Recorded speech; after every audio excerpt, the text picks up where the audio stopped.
After my husband was diagnosed with lung cancer, and he fought the battle for 2 years, and it was just a lot to do 24/7. I knew I needed help, and he was the one that suggested that I contact Notre Dame Hospice.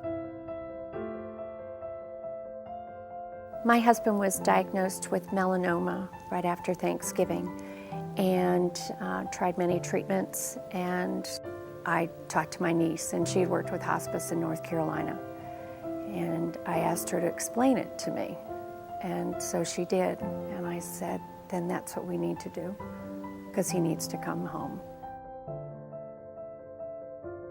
We're talking about my husband. He was 76 years old. He was diagnosed 13 years ago with dementia, frontal lobe dementia. And he did really well till about 6 months ago. And then we think he had a stroke. And after that, it was really a downhill slide. Being a social worker in Notre Dame Hospice allows me to be there for families in a loving and devoted and faith-based way that I've never been able to do as a social worker. They took the time to sit with my husband and I and answer all the questions. And we were so pleased that they came so fast. And we knew that the time would come when we would have to call them. And when we did, they did so that same day. And from then on, they were there. They lifted his spirits, lifted mine. They were very compassionate, very caring. They prayed with me. They cried with me. They hugged me. They made me feel comfortable. They made me feel like I had made the right decision. It was a very difficult decision to make. Nobody wants their loved one to pass on, but I knew I was doing the right thing for him. I think what appealed to me most about Notre Dame Hospice was how easy they made it for us. I talked to John's family on Sunday night, and I said, I plan to take him home to Bay St. Louis tomorrow and bring in hospice care.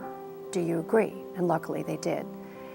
And when my friend who works with the volunteers with Notre Dame said, let me make this easy for you.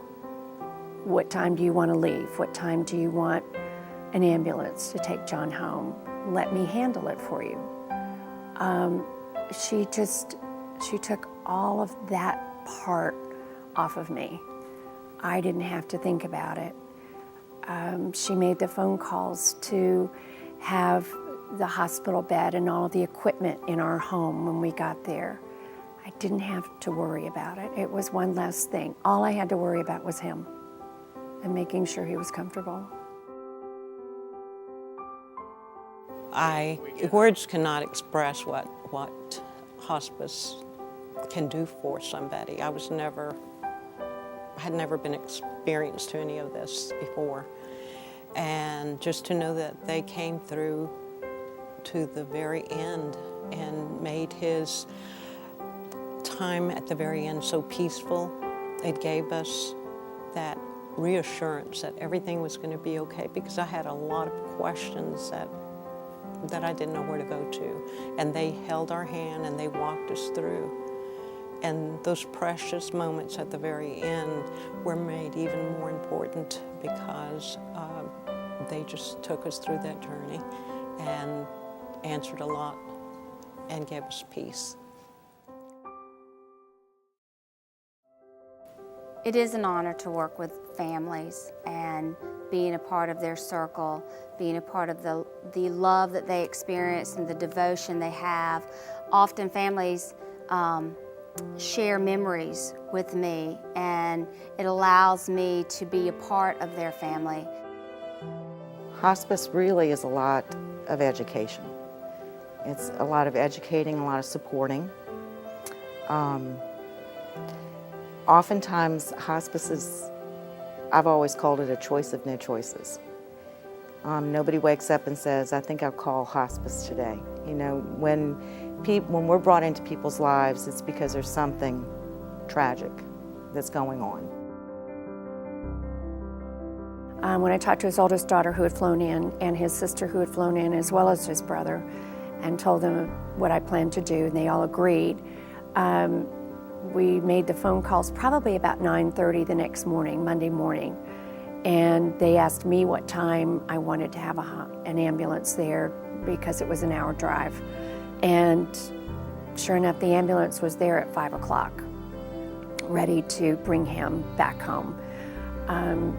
He has 3 other daughters, and they were able to come over as well so that they could see him in a setting without tubes and nurses. And nothing against a hospital, they try, but it smells like a hospital. It doesn't smell like home.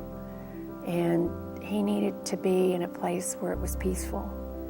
And the hospice, the Notre Dame hospice, gave me the ability to do that.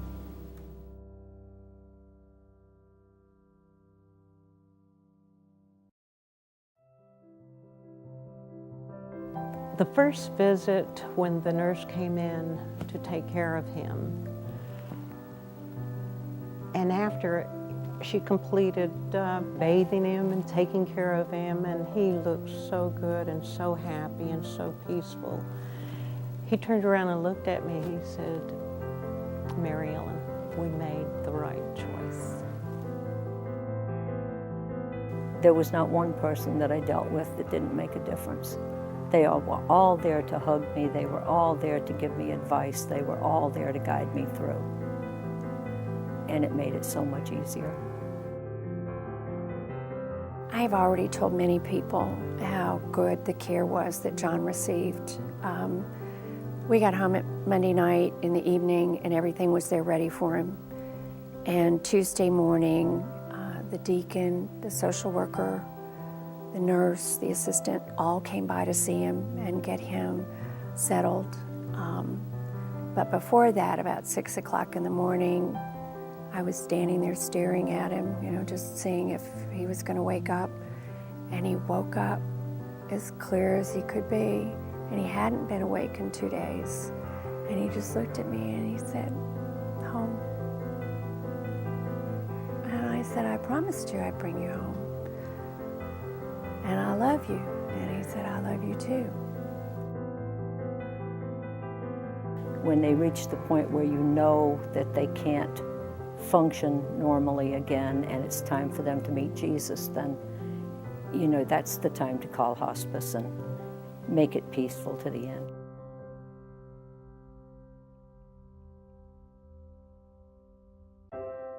I have 6 children, and I have children, they ask me, Mom, you know, how can you do this kind of work? Isn't it sad? Isn't it just sad? I feel very privileged to be a part of a family and their loved ones, and how they treat each other with the love and devotion and the faith, and I can be a part of that. And I tell my children that that's why I went into social work. We are a faith-based Catholic hospice. We do serve all denominations. We serve all faiths. We are a nonprofit agency, which means that we take the money that we are reimbursed for our care and we put it back into the community. They kept my husband's dignity intact. Self-esteem, which was so important to us, to me, to know that he had his dignity through it all. They had so much love and so much compassion for him. And I just feel blessed that we had Notre Dame Hospice to be able to maintain that dignity for him. I've told so many people, I can't say it often enough, they treated him so beautifully and so gently. The deacon came by to talk with his daughters and help counsel them. Everybody that I talked to, that I met with Notre Dame Hospice, was just, they were unbelievably kind and gentle.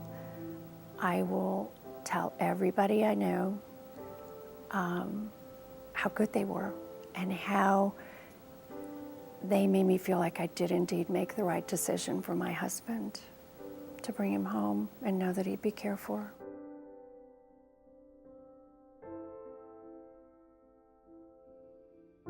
There's such a peaceful, I think, understanding of the dying process.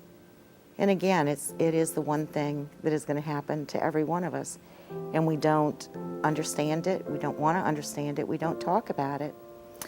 I used to teach a portion of a death and dying class to a group of 7th graders. And I would always start off by telling them, on the day that I was born, I was crying and everyone around me was smiling. And on the day that I died, I was smiling and everyone around me was crying.